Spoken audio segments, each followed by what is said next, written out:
చూడండి ఆయిల్ అయితే వేసాను. ఆయిల్ అయితే బాగా హీట్ వచ్చిందండి. ఇదైతే వేసుకుంటా.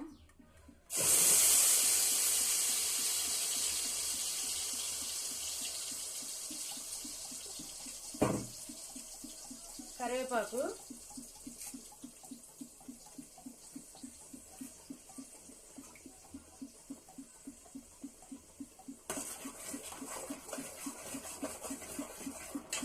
దీంట్లో కొంచెం లైట్గా ఉప్పు పసుపు వేసుకుంటే తాలింపులోని ఉడికేటప్పుడు వేసానండి. మటన్లోని కొంచెం లైట్గా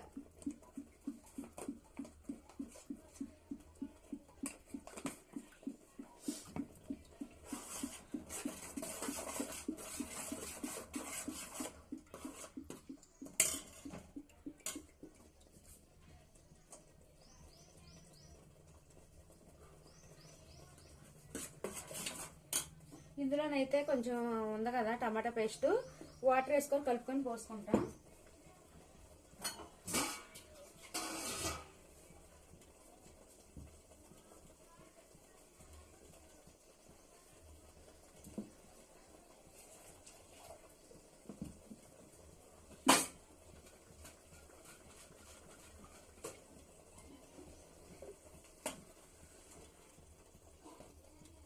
ఇంకా కొంచెం వేద్దాం.